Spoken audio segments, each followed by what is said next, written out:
여러분 안녕하십니까? 주말인 오늘 경북 동해안 지역은 구름 많은 가운데 조금 흐린 날씨를 보였습니다. 아침 최저 기온은 포항 22도, 경주 19.7도 등을 기록했지만 낮 최고 기온은 포항과 경주 28도, 영덕 30도 등 28에서 30도 분포를 보였습니다. 휴일은 내일은 구름 많은 가운데 아침 최저 기온 20에서 22도, 낮 최고 기온 25에서 28도로 오늘보다 조금 낮겠습니다. 바다의 물결은 0.5에서 1m로 잔잔하겠습니다. 경주시는 시청사 등이 있는 동천동의 주차난 해소를 위해 주차타워를 짓기로 했습니다.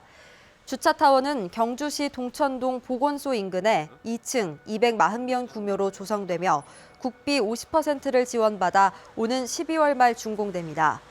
경주시는 주차타워가 조성되면 동천동 시청사와 주택, 상업 밀집 지역의 주차난 해소에 도움이 될 것으로 기대하고 있습니다.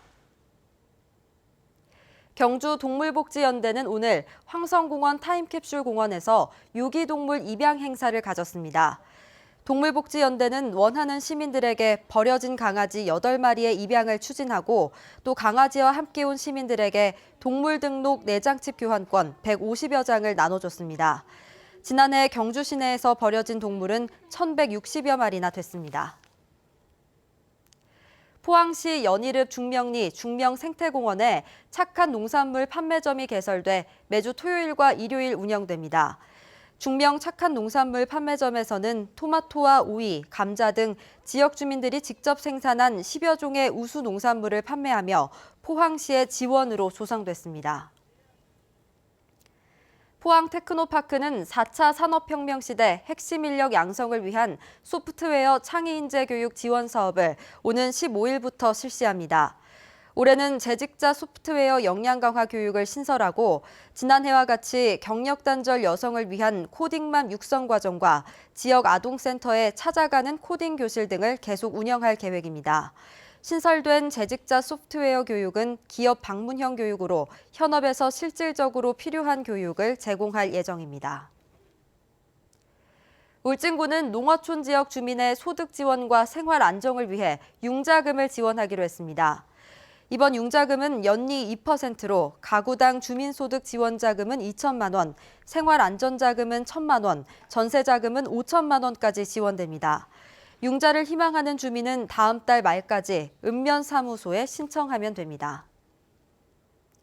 최근 각종 물의를 빚은 수산자원관리공단이 비상경영체제를 선포하고 경영쇄신에 나섰습니다. 우선 공단은 명칭을 수산자원관리공단에서 수산자원공단으로 변경하는 한편 예산 운용과 윤리 강화 등 4개 분야의 비상경영체제 운영을 통해 국민 신뢰 회복에 나설 것을 다짐했습니다. 공단은 최근 인공어초 수의계약과 탈세 문제 등이 불거져 강도 높은 감사원 감사를 받았으며 해수부가 징계를 요구한 인사를 간부로 임명해 물의를 일으킨 바 있습니다. 2019학년도 2학기 학자금 대출이 시작됐습니다. 교육부와 한국장학재단은 2학기 학자금 대출 금리를 2.2%로 동결하고 대출 상환 부담을 덜어주기 위해 지연 배상금률을 6%로 인하한다고 밝혔습니다.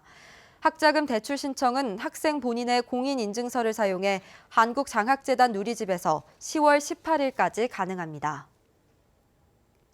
회사를 상대로 소송을 하면 성과급과 격려금을 제한하는 노사단체 협약은 부당하다는 판결이 나왔습니다.